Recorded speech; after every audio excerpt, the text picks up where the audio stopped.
నమస్కారం సిటీ వార్తలకు స్వాగతం. ముందుగా ముఖ్యాంశాలు. విభిన్న ప్రతిభావంతులకు ఉపకరణాలు పంపిణీ చేసిన కేంద్ర మంత్రి పెమ్మసాని. కూటమి ప్రభుత్వం నిరంతరం చేయూతనందిస్తుందని వెల్లడి.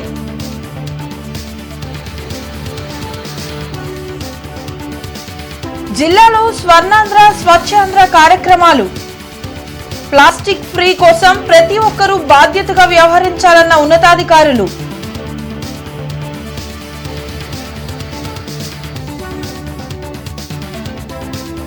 వ్యవసాయం అనుబంధ రంగాలపై పెమ్మసాని సమీక్ష.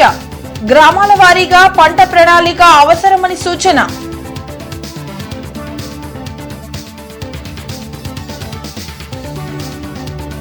వక్ఫ్ బోర్డ్ ఆధ్వర్యంలో ముస్లిం విద్యార్థులకు కార్పొరేట్ విద్య. టాలెంట్ టెస్ట్ నిర్వహిస్తున్నట్లు ఎమ్మెల్యే నసీర్ వెల్లడి. పరీక్షా కేంద్రాలు పరిశీలన. ఇంటర్నెట్ చరిత్రలో సంచలనం సిటీ బ్రాడ్బ్యాండ్. ఇప్పుడు ఇంటింటికి ఇంటర్నెట్, సిటీ నుంచి గ్రామం వరకు అదే స్పీడ్. మీరు ఈ రోజే సిటీ బ్రాడ్బ్యాండ్ కుటుంబంలో చేరండి. అత్యున్నత స్థాయి కార్పొరేట్ వైద్య సేవలు ఇప్పుడు అందరికీ అందుబాటులో. అత్యాధునిక పరికరాలతో అత్యున్నత స్థాయి వైద్య సేవలు అందిస్తున్న హాస్పిటల్ ఆంధ్ర ప్రైమ్ హాస్పిటల్. 25 సంవత్సరాలుగా గౌతమి గ్రూప్ ఆఫ్ ఇన్స్టిట్యూషన్స్ వారిచే నడపబడుతున్న సంస్థ. స్థాపించిన మొదటి సంవత్సరం నుండి 95% ఫలితాలు సాధిస్తున్న విద్యా సంస్థ Sri Gautami degree and PG college.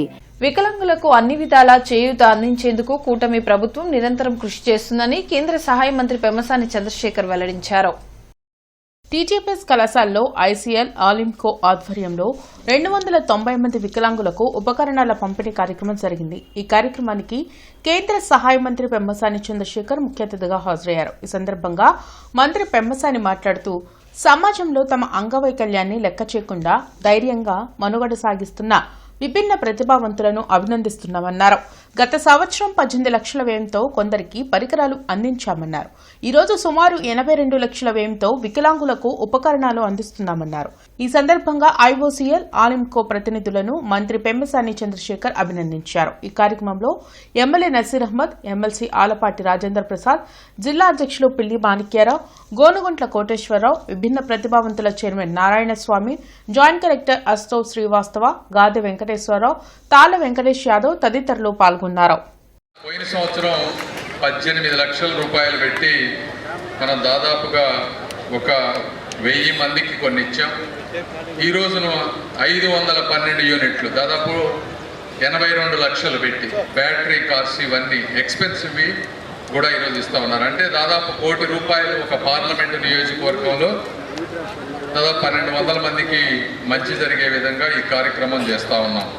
నేను ఈరోజు దివ్యాంగులుగా విభిన్న ప్రతిభావంతులుగా తీసుకున్న వాళ్ళందరికీ నేను ఒకటే చెప్తా ఉన్నాను, మీరు కూడా ఈ వచ్చిన అవకాశాన్ని ఉపయోగించుకొని కేవలం అయ్యో పాపం అనకుండా దీన్ని ఒక స్ఫూర్తిగా తీసుకొని గౌరవాన్ని, వ్యక్తిగత స్వేచ్ఛను ఉండే విధంగా ముందుకు తీసుకువెళ్తే విజేతలుగా నిలుస్తారు. అలింకో మరియు ఐఓసి వాళ్ళకి ప్రత్యేకమైనటువంటి ధన్యవాదాలు తెలుపుతూ, సిఎస్ఆర్ నిధులు అనేక రాష్ట్రాల్లో అనేక విషయాల మీద ఖర్చు పెడతా ఉంటారు. కానీ మన మంత్రి గారు విభిన్న ప్రతిభావంతులుగా మార్చేటువంటి ప్రయత్నం, వికలాంగుల్ని విభిన్న ప్రతిభావంతులుగా మార్చేటువంటి ప్రయత్నంలో ముందడుగేసినటువంటి విషయాన్ని సందర్భంగా తెలియజేస్తూ మరిన్ని మంచి కార్యక్రమాలు చేయాలని, మీకు ఎప్పుడు కూడా ఒక పక్కన చంద్రబాబు నాయుడు గారు అనేక విధాలుగా అనేక సహకారాలు అందిస్తున్నటువంటి పరిస్థితులు ఉన్నాయి. మీరు కూడా మీ జీవితాల్లో మార్పు రావాలంటే తప్పకుండా ఇప్పుడు వచ్చేటువంటి ప్రతి ఒక్క సహకారాన్ని మీరు ఎక్కడ ఆధారపడకుండా జరిగేటువంటి పనుల మీద దృష్టి పెట్టాల్సినటువంటి అవసరం. ఎక్కడున్నాయి సిఎస్ఆర్ ఫండ్స్, ఎందుకోసం ఖర్చు పెట్టాలి, ఎవరి కోసం ఖర్చు పెట్టాలి, ఏ రకంగా ఖర్చు పెట్టాలి, దాన్ని ఏ రకంగా మీకు దరిచేర్చాలని చెప్పి ఈ రోజున ఈ ఉపకరణల పంపిణీ కార్యక్రమం మీ అందరికీ తెలిసినటువంటి అంశం.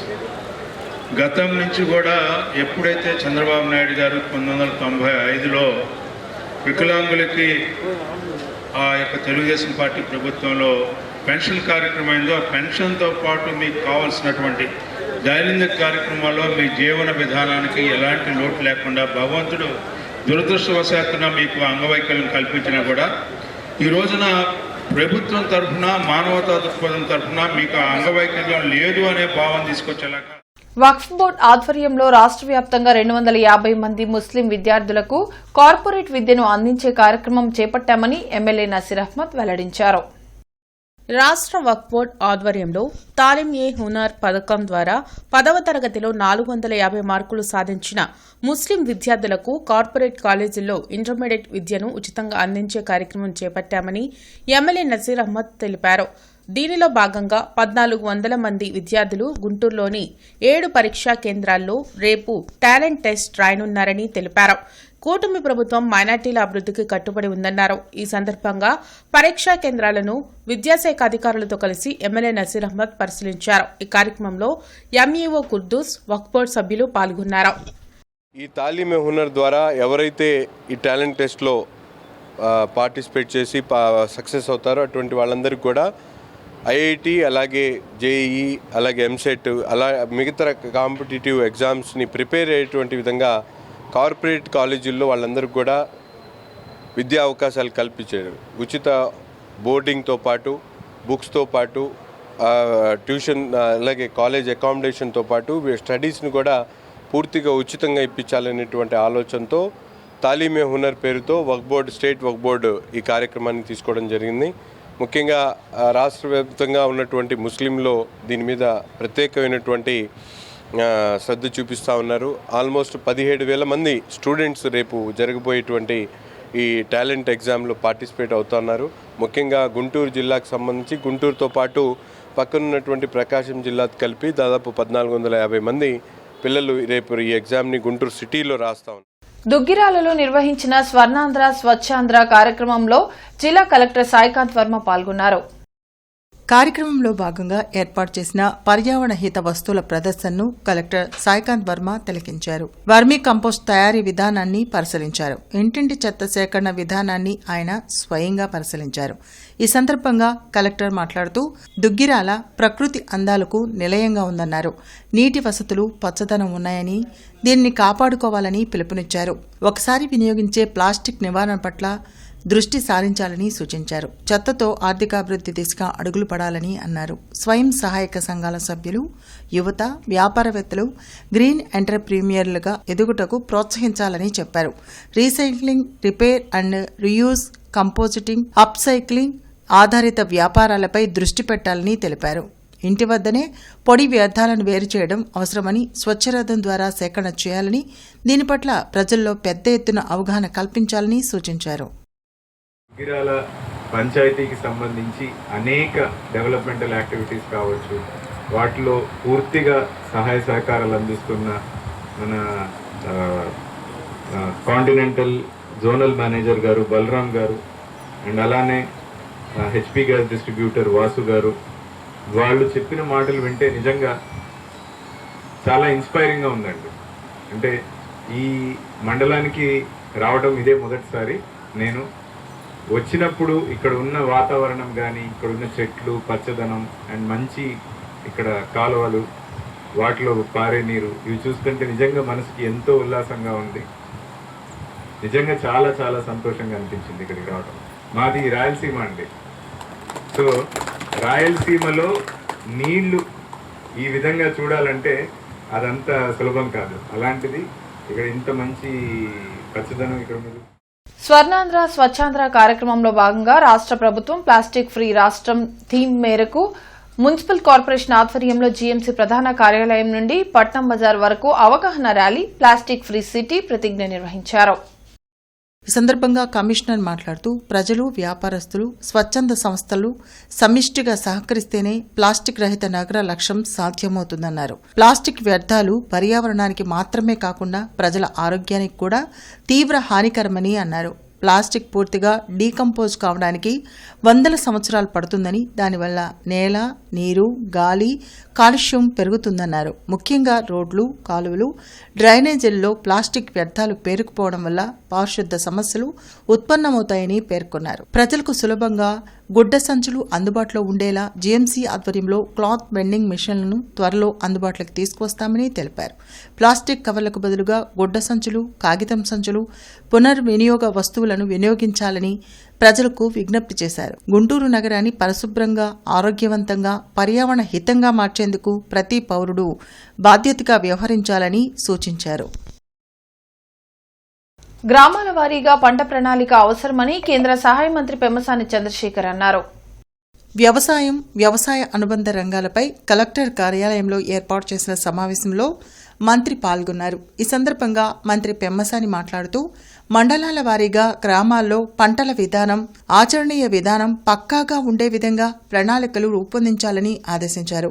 ప్రతి మండలంలో కనీసం ఒక విత్తన గ్రామాన్ని తయారు చేయాలని సూచించారు. గ్రామ సభలు నిర్వహించి రైతులకు అవగాహన కల్పించాలని చెప్పారు. వ్యవసాయ విశ్వవిద్యాలయం యూట్యూబ్ ఛానల్ ఒక దానిని నెలకొల్పి మండలాల వారీగా రైతులకు నిరంతరం అవగాహన కల్పించుటకు చర్యలు తీసుకోవాలని ఆదేశించారు. గుంటూరు జిల్లాలో వ్యవసాయాన్ని ఒక మోడల్గా చేయడానికి అందరూ సమిష్టిగా కృషి చేయాలని కోరారు.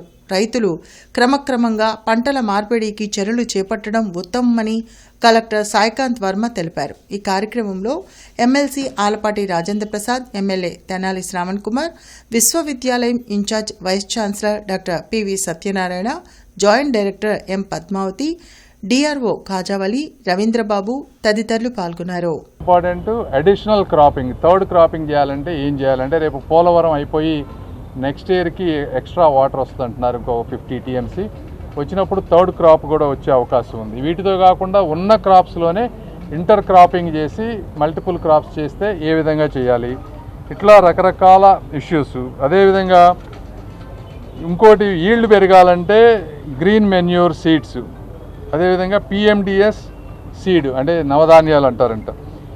ఈ రెండింటిని బేస్ చేసుకుంటే ఎంతవరకు ఈల్డ్ పెరుగుతుంది అంటే దాదాపుగా ఇప్పుడు ఈ ప్రాంతంలో గ్రీన్ మెన్యూర్ సీడ్ ఈ గుంటూరు జిల్లాకి 16,000 ఎకరాలు శాంక్షన్ అయింది. అదేవిధంగా 50,000 ఎకరాలకి PMDS సీడ్స్ ఇవి. ఎక్కువ వర్షాకాలం రాకముందే పొలంలో సాయిల్ టెస్టులు జరిపించి ఆ సాయిల్ టెస్ట్ రిపోర్ట్స్ ప్రకారం ఏ రకమైన పంటల్ని పండించాలి, ఆ పంటల ద్వారా సాయిల్ టెస్ట్లో ఉన్న లోపాలకి ఇతర మైక్రో న్యూట్రియంట్స్ని ఎలా సప్లై చేయాలనే అంశాలు కూడా చర్చించడం జరిగింది. మరి ముఖ్యంగా పెరంగపురం మండలాలకు సంబంధించినంతవరకు క్రాప్ మార్చుకోవడానికి ఎక్కువ మంది శ్రద్ధ చూపిస్తున్నారు. ఇటీవల కాలంలో మునగ, డ్రాగన్ ఫ్రూటు అలాగే ఇతర కూరగాయ పంటల వైపుకి మళ్ళుతున్నారు. వాళ్ళని ఎక్కువ మందిని ఐడెంటిఫై చేసి వాళ్ళకి ప్రోత్సహించి ప్రభుత్వం ద్వారా సహాయ సహకారాలు అందించి వాళ్ళని ప్రోత్సహించడం, ఆ ఏరియా పెంచడం, తద్వారా వారి ఆదాయం పెంచడానికి మార్గాల మీద కూడా చర్చించడం జరిగింది. ఈ నెల 27, 28 తేదీల్లో తెలుగుదేశం పార్టీ ప్రతిష్టాత్మకంగా నిర్వహించ తలపెట్టిన మహానాడును హైబ్రిడ్ విధానంలో జరపాలని సీఎం చంద్రబాబు నిర్ణయించారు.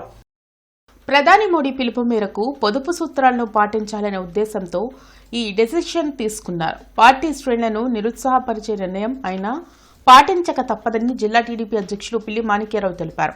పార్టీ కార్యాలయంలో ఎమ్మెల్సీ ఆలపాటి రాజాతో కలిసి ఆయన మీడియాతో మాట్లాడారు.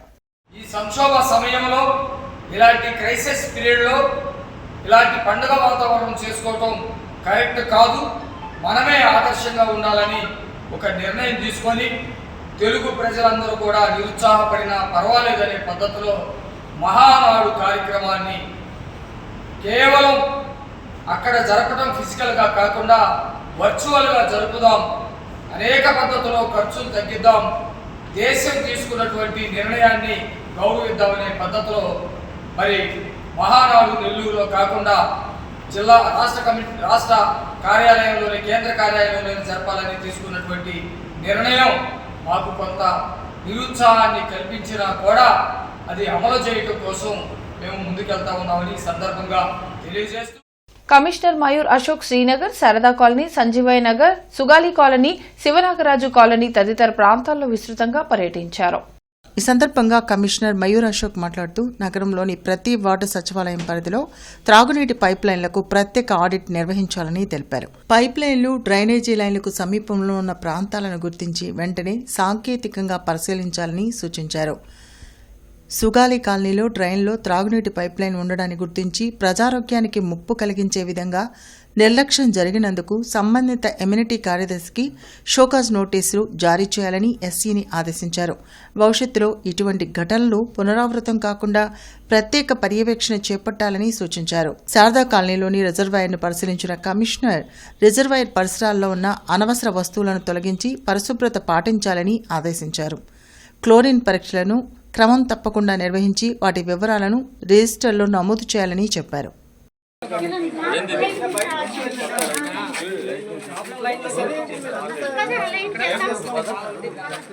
ఆ మెట్టు ఉంది, ఆ క్రీమ్ బాగానే వెళ్తున్నాయి. ఈ మెట్టు తీసుకొచ్చి కాలంలో కట్టి నీళ్ళు ఎట్టేస్తాయి. మీరే కట్టి అలా చెప్తున్నారమ్మా. ఉపయోగం ఏంటి కింద పడిపోతే?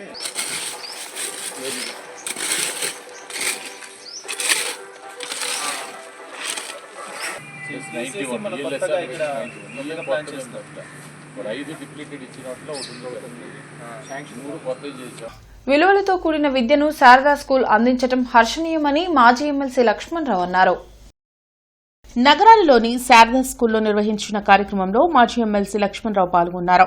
2025-26 ఏడాదిలో 10th విద్యార్థిని చరణ్య 595 మార్కులు సాధించడం అభినందనీయమని చెప్పారు. ఈ సందర్భంగా ఉత్తమ ఫలితాలు సాధించిన స్టూడెంట్స్ ను ఘనంగా సత్కరించారు. అలాగే పి చలపతిరావు చారిటబుల్ ట్రస్ట్ ఆధ్వర్యంలో నిర్వహించిన పరీక్షల్లో ప్రతిభ కనబరిచిన వారికి స్కాలర్షిప్స్ పంపిణీ చేశారు. ఎంతో మంది విద్యార్థులు తమ స్కూల్లో చదువుకొని ఉన్నత శిఖరాలు అధిరోహించాలని స్కూల్ డైరెక్టర్ భారతీవాణి, ప్రిన్సిపల్ మరియదాసు తెలిపారు. కార్యక్రమంలో మృదుకర్, దుర్గాప్రియ తదితరులు పాల్గొన్నారు. 10వ తరగతి పరీక్షా ఫలితాల్లో ఉత్తమమైన ఫలితాలు సాధించింది. శరణ్య అనే పాప 600 మార్కులకు గాను 595 మార్కులు సాధించి, ముఖ్యంగా ఈ పాఠశాలని చలపతిరావు గారు వారు కీర్తిశేషులు వారు స్థాపించారు.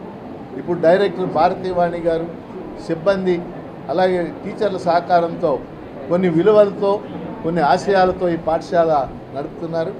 గత అనేక సంవత్సరాలుగా ఫలితాలు అద్భుతంగా సాధిస్తున్నారు. 100% విద్యార్థులు కూడా వాళ్ళు ఉత్తీర్ణులు కావడం అనేది జరిగింది. ఈ స్కూల్ స్థాపకులైనటువంటి శ్రీ పిట్టా చలపతిరావు గారి పేరు మీద పిట్టా చలపతిరావు చారిటబుల్ ట్రస్ట్ ఏర్పాటు చేయడం జరిగింది. లాస్ట్ సండే ఎగ్జామ్ పెట్టడం జరిగింది. దానిలో విన్ అయినటువంటి స్టూడెంట్స్ అందరికీ కూడా ఈరోజు నగదు బహుమతి ఇవ్వబోతున్నాం. నిజంగా అవసరంలో ఉన్నవాళ్ళు, నీడి వాళ్ళు, అలాగే కొంచెం బాగా చదవగలిగిన వాళ్ళు, అంటే 100% కాకపోయినా కనీసం 80% చదవగలిగిన వాళ్ళు మమ్మల్ని అప్రోచ్ అయితే వాళ్ళకి మేము పెట్టే టెస్ట్ని రాసి వాళ్ళకి కనుక అవసరం ఉంటే మా స్కూలే అక్కర్లేదు, శారదా స్కూలే కాదు, బయట పిల్లలు కూడా వచ్చి ఈ అవకాశాన్ని ఉపయోగించుకోవాల్సిందా. 2023-24లో మా స్కూల్ హైయెస్ట్ 587 మార్కులు సాధించాం. 2024-25లో 588 మార్కులు సాధించాం. ఈరోజు ఈ సంవత్సరం రాసినటువంటి 2025-26 ఎస్ఎస్సి పరీక్షా ఫలితాల్లో మా స్కూల్ విద్యార్థిని కె చరణ్య 600 మార్కులకు గాను 595 మార్కులు సాధించింది. ప్రతి ఇయర్ సంవత్సరం కూడా మా స్కూల్ యొక్క హైయెస్ట్ మార్కు పెరుగుతూ వస్తుంది. అలానే పరీక్షకి హాజరైనటువంటి 62 మంది విద్యార్థులు కూడా పరీక్షలో పాస్ అయి 100% రిజల్ట్ సాధించాం. ఇంటర్నెట్ చరిత్రలో సంచలనం సిటీ బ్రాడ్బ్యాండ్. ఇప్పుడు ఇంటింటికి ఇంటర్నెట్, సిటీ నుంచి గ్రామం వరకు అదే స్పీడ్. మీరు ఈ రోజే సిటీ బ్రాడ్బ్యాండ్ కుటుంబంలో చేరండి. అత్యున్నత స్థాయి కార్పొరేట్ వైద్య సేవలు ఇప్పుడు అందరికీ అందుబాటులో. అత్యాధునిక పరికరాలతో అత్యున్నత స్థాయి వైద్య సేవలు అందిస్తున్న హాస్పిటల్ ఆంధ్ర ప్రైమ్ హాస్పిటల్. 25 సంవత్సరాలుగా గౌతమి గ్రూప్ ఆఫ్ ఇన్స్టిట్యూషన్స్ వారిచే నడపబడుతున్న సంస్థ. స్థాపించిన మొదటి సంవత్సరం నుండి 95% ఫలితాలు సాధిస్తున్న విద్యా సంస్థ Sri Gautami degree and PG college. Pandit Deen Dayal Upadhyaya జిల్లా ప్రశిక్షణ మహాభియాన్ 2026 కార్యక్రమంలో భాగంగా వివిఐటి విశ్వవిద్యాలయంలో 2 రోజుల పాటు ఈ శిక్షణా తరగతులు జరుగుతున్నాయి. వివిఐటి యూనివర్సిటీలో జరిగిన శిక్షణా తరగతుల కార్యక్రమానికి బీజేపీ రాష్ట్ర అధ్యక్షులు పివిఎన్ మాధవ్ ముఖ్య అతిథిగా హాజరయ్యారు. ఈ సందర్భంగా ఆయన మాట్లాడుతూ పండిట్ దీన్ దయాళ్ ఉపాధ్యాయ ప్రతిపాదించిన ఏకాత్మ మానవతావాదం అనే సిద్ధాంతం భారతీయ జనతా పార్టీకి మార్గదర్శకమని తెలిపారు. భారతీయ జనతా పార్టీ కేవలం ఒక రాజకీయ పార్టీ మాత్రమే కాదని దేశభక్తి, సేవాభావం, సాంస్కృతిక జాతీయత, సమగ్ర మానవతా సిద్ధాంతాల ఆధారంగా ఏర్పడిన జాతీయ ఉద్యమమని పేర్కొన్నారు. ఈ కార్యక్రమంలో జిల్లా అధ్యక్షులు చెరుకూరి తిరుపతిరావు, రాష్ట్ర సంఘటన ప్రధాన కార్యదర్శి జి మధుకర్, రాష్ట్ర ప్రధాన కార్యదర్శి నాగోతు రమేష్ నాయుడు, డాక్టర్ సుహాసిని, ఆనంద్, చంద్రమౌళి, అభిలాష్ తదితరులు పాల్గొన్నారు. సో మన పార్టీకి ఉండే లక్ష్యం ఏంటి, ఆ లక్ష్యం కోసం మనందరం ఏ విధంగా పని చేయాలి అది కూడా తెలుసుకోవాలి. సో దీనిపైన మన ఆలోచన కూడా చేయాలి. మన పార్టీ ఎందుకు ఆవిర్భవించింది, మనకి చరిత్ర వికాసంలో మన పార్టీ ఎందుకు ఆవిర్భవించింది అనే అంశం కూడా చెప్తారు. మన పార్టీ యొక్క ప్రారంభం జరిగింది కూడా ఈ అంశం కోసమే, ఈ లక్ష్యాన్ని సాధించడం కోసమే. మన పార్టీ అధికారాన్నే పరమావధిగా ఇవాళ దేశంలో ప్రధానమంత్రి అవ్వాలి, అన్ని రాష్ట్రాలు మన చేతిలో ఉండాలి అనే ఆలోచనతో ప్రారంభమైన పార్టీ కాదు. మన పార్టీ యొక్క లక్ష్యం భారతదేశం యొక్క పరమోన్నత స్థితి సాధించాలని చెప్పి, విశ్వ గురుస్థానం సాధించాలని, ఈ దేశం యొక్క జాతి పునర్నిర్మాణం జరగాలని. గుంటూరు ప్రముఖ మల్టీ స్పెషాలిటీ ఆసుపత్రి కిమ్స్ సిక్రా హాస్పిటల్ వైద్యులు మరో అరుదైన మైలురాయిని అధిగమించారు. తీవ్రమైన కాలేయ వైఫల్యంతో ప్రాణాపాయ స్థితిలో ఉన్న 33 ఏళ్ల యువకుడికి మరణించిన వ్యక్తి నుండి సేకరించిన కాలేయంతో విజయవంతంగా మార్పిడి శస్త్రచికిత్స నిర్వహించారు. కిమ్స్ సిక్రా హాస్పిటల్ నందు లివర్ ట్రాన్స్ప్లాంట్ సర్జన్ మరియు HOD doctor Venugopal, surgical gastroenterology doctor Vishnuprasad, medical gastroenterology doctor Pratap, radiology doctor Yamini, interventional radiology doctor Venkat Chowdary మరియు ఓటీ సిబ్బంది ఈ లివర్ ట్రాన్స్ప్లాంటేషన్ సర్జరీని విజయవంతం చేశారు. పేషెంట్ మధు సర్జరీ అనంతరం పూర్తిగా కోలుకోవడం మే 15వ తేదీన డిశ్చార్జ్ అవ్వడం జరిగింది. డిశ్చార్జ్ సమయంలో మధు కుటుంబ సభ్యులు వారి ఆనందాన్ని తెలిపారు. ఇందులో మెయిన్ పాయింట్ ఏంటంటే ఇతను మన గుంటూరు విజయవాడ నగర నివాసి. ఇతనికి ఫస్ట్ లివర్ ప్రాబ్లం ఉందని ఐడెంటిఫై చేసినప్పుడు లోకల్ డాక్టర్స్ ఫస్ట్ హైదరాబాద్ వెళ్ళండి, లేకపోతే ఇంకో ఊరు వెళ్ళండి, చెన్నై వెళ్ళండి అని చెప్పినా గానీ ఇతను మన మీద నమ్మకంతో ఇక్కడ గుంటూరు సిక్రా హాస్పిటల్ రావడం జరిగింది. సో ఇక్కడ మనం లోకల్ పేషెంట్ ని లోకల్ గానే ఇక్కడే వైద్యం అయిపోవాలని చెప్పి లివర్ మార్పిడి శస్త్రచికిత్స గుంటూరు విజయవాడ పీపుల్ కి మనం ఇక్కడే చేయడం ద్వారా చాలా ఖర్చు గానీ ఇవన్నీ తక్కువలో అయ్యేటట్టు, ప్లస్ ఇంకొకటి ఏంటంటే వాళ్ళ ఆపరేషన్ అయిన తర్వాత కూడా కొద్ది నెలలు కొద్ది సంవత్సరాలు ఫాలోఅప్లు అవన్నీ ఉండాలి. దూర ప్రాంతాలకు వెళ్ళి ఇవన్నీ చేయడం చాలా కష్టం. సో ఇవన్నీ మనకి ఇక్కడే అందుబాటులో ఉండడం వలన ఫ్రమ్ ఏ టు జెడ్ వైద్యం లివర్ కి సంబంధించి మందులతో గానీ, ఆపరేషన్లు గానీ, ఇంటర్వెన్షన్ రేడియాలజీ గానీ అన్ని కూడా మన హాస్పిటల్ నందే అవైలబుల్ గా ఉండడం వలన తను ఇక్కడ చూస్ చేసుకోవడం జరిగింది. సో ఇతను సక్సెస్ఫుల్ గా లాస్ట్ ఈ 10-12 రోజుల్లో కోలుకొని ఇవాళ ఇంటికి పంపిస్తా ఉన్నాం. రాష్ట్ర ప్రభుత్వం 12వ పీఆర్సీ వెంటనే విడుదల చేయాలంటూ కాంగ్రెస్ మాజీ మంత్రి చింతా మోహన్ కలెక్టరేట్ ఎదుట నిరసన వ్యక్తం చేశారు. కలెక్టరేట్ ఎదుట జరిగిన నిరసన కార్యక్రమంలో మాజీ మంత్రి చింతా మోహన్ మీడియాతో మాట్లాడారు. దాదాపు 30,000 కోట్ల బకాయిలు ఉండడంతో 6 లక్షల మంది ప్రభుత్వ ఉద్యోగులు కష్టాల్లో ఉన్నారని ఆవేదన వ్యక్తం చేశారు. రాజధానిలోని దళితుల భూములు సేకరించి కూటమి ప్రభుత్వం ధనికులకు అమ్ముకుంటూ అమరావతి రాజధానిని చంద్రావతిగా మార్చివేస్తున్నారని దుయ్యబట్టారు. పివి నరసింహారావు, మన్మోహన్ సింగ్ హయాంలో విదేశీ మారక ద్రవ్యాలు తక్కువగా ఉన్న ఆయిల్ రేట్లు పెంచలేదని గుర్తు చేశారు. వెంటనే ఉద్యోగులకు రావాల్సిన 30,000 కోట్ల బకాయిలు చెల్లించాలని డిమాండ్ చేశారు. అవినీతి లేని ప్రభుత్వం రావాలంటే కేవలం కాంగ్రెస్ పార్టీ వల్లనే సాధ్యమవుతుందన్నారు. ఈ కార్యక్రమంలో మాల మహానాడు రాష్ట్ర అధ్యక్షులు అన్నవరపు కిషోర్, నూతన బాబు, కత్తి అరుణ్ కుమార్, మూకిరి సుధా, అంకమ్మరావు తదితరులు పాల్గొన్నారు. 6 లక్షల మంది ప్రభుత్వ ఉద్యోగులు కష్టాల్లో ఉన్నారు, కన్నీళ్లతో ఉన్నారు, అప్పుల్లో ఉన్నారు, బాధల్లో ఉన్నారు. వీళ్లకు రావాల్సినటువంటి వేతనాలు సరిగ్గా రావటం లేదు. 30,000 కోట్ల రూపాయలు బకాయిలున్నాయి రాష్ట్ర ప్రభుత్వం తరఫున 6 లక్షల మంది రాష్ట్ర ప్రభుత్వ ఉద్యోగస్తులకు. మరి అమరావతిలో ఎస్సీ ఎస్టీల భూములన్నింటినీ పేర్కొన్నది రాష్ట్ర ప్రభుత్వం. భూములు మాత్రం దళితులే. మరి అనుభవిస్తున్నటువంటి వాళ్ళు కోటీశ్వర్లు ఈరోజు దళితుల భూములను తీసుకొని రాష్ట్ర ప్రభుత్వం రియల్ ఎస్టేట్ చేసుకుంటా పోతా ఉంది. చంద్రబాబు నాయుడు గారి ప్రభుత్వ తీరు. వార్తలు ముగించే ముందు ముఖ్యాంశాలు మరోసారి. విభిన్న ప్రతిభావంతులకు ఉపకరణాలు పంపిణీ చేసిన కేంద్ర మంత్రి పెమ్మసాని. కూటమి ప్రభుత్వం నిరంతరం చేయూతనందిస్తుందని వెల్లడి.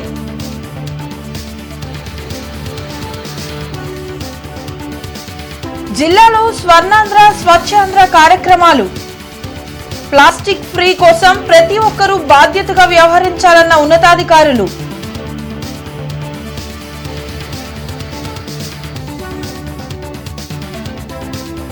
వ్యవసాయం అనుబంధ రంగాలపై పెమ్మసాని సమీక్ష. గ్రామాల వారీగా పంట ప్రణాళిక అవసరమని సూచన.